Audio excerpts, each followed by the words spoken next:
112 მე თუ მატყობინებდა რომ დიდი რაოდენობით თოვაა გამოცხადებული, მათ მარიცოდნენ. ყველაფერი იცოდა, უბრალოდ მობილიზებული არ ყავდათ ძიმე ტექნიკა. წინასწარ პროგნოზირებად სტიქიას ხელისუფლება ისევ მოუმზადებელი შეხვდა. გურიის სოფლები უხმათოლმა გაუვალი გახადა. ადგილობრივები კი დახმარებას ამაოდელიან. გურიაში განვითარებულმა მოვლენებმა ხელისუფლების არაორგანიზებულობა კიდევ ერთხელ აჩვენა. სტიქიის ზონაში სპეცტექნიკის წინასწარ მობილიზებაზე არავის უზრუნია. ვითარება რთულია, 2 მეტრო და 20 სანტიმეტრია თოვლის საფარი. შუქი 20 თებერვლის შემდეგ არ მოგვეწოდება. 21 თებერვლის შემდეგ აქ რაც არ გაწმენდილა, ადგილობრივი მთავრობა შეგვირდა რომ გამოუშვებს ბულდოზერს და გაწმინდავს გზას.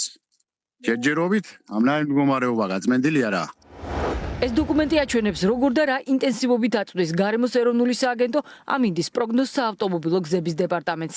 ერთი დღის პროგნოზი რაიონების მიხედვით კვირაში 2-ჯერ, 2 დღის პროგნოზი კი კვირაში ერთხელ იგზავნება.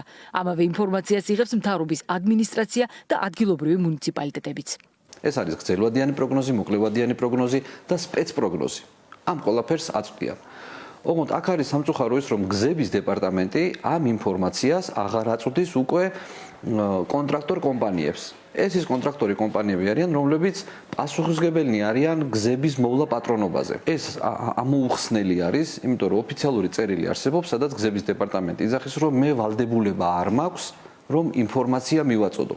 ანუ კარგად რომ გავიაზროთ რა არის. წარმოიდგინეთ რომ გზების დეპარტამენტს ინფორმაცია აქვს ამინდის შესახებ და კომპანიას რომელსაც სასიცოცხლოდ ჭირდება რომ პროგნოზი წინასწარ იცოდეს რომ ძიმე ტექნიკა და სპეციალური ტექნიკა გადაადგილოს არ ეუბნება. საქართველოს გზები 25 ზონადაა დაყოფილი, მათ მოვლა პატრონობაზე, მათ შორის თოვლისგან გაწმენდაზეც ტენდერებით შერჩეულ კონტრაქტორ კომპანიებთან ფორმდება ხელშეკრულებები. ანალოგიური პროცედურაა შიდა გზების მოვლა პატრონობაზეც. და ამ ყველაფერზე ბიუჯეტიდან ათეულობით მილიონი ლარი იხარჯება. მას რატომ არ აღმოჩნდა მზად ქვეყანა მოქალაქეების დასახმარებლად?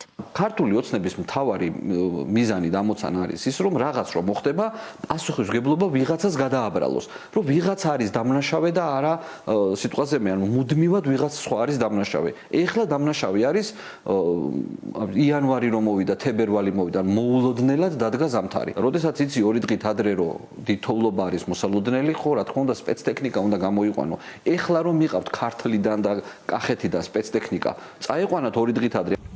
რაიონული გზების გარდა პრობლემებია ცენტრალურ ავტომაგისტრალზე. სოციალურ ქსელებში ვრცელდება ვიდეო მასალა, რომელშიც ჩანს როგორ უჭირთ ავტომანქანებს გაუწმენდავ გზაზე გადაადგილება. როცა მათ სჭირდებათ და უნდათ რომ დააჯარიმონ და დააპატიმრონ მშვიდობიანი მომიტინგეები, მაშინ სტრატეგიული მნიშვნელობის არის აღმოსავლეთ-დასავლეთის ჩქაროსნული ავტომაგისტრალი.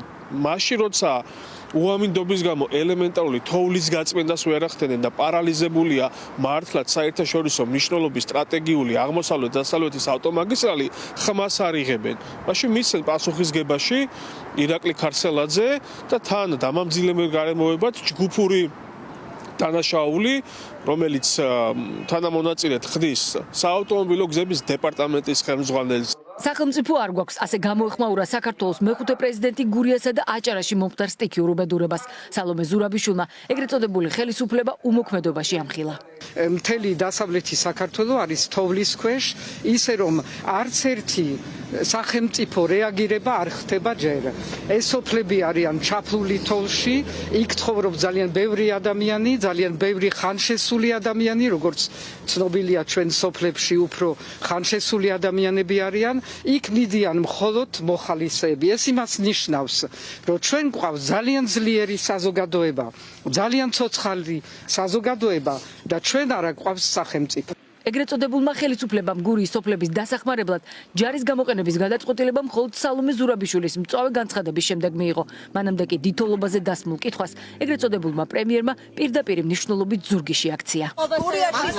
გურიაში სტიქიაზე უნდა კითხოთ, არაპირებთ გურიაში ჩასვლას ბატონო ირაკლი?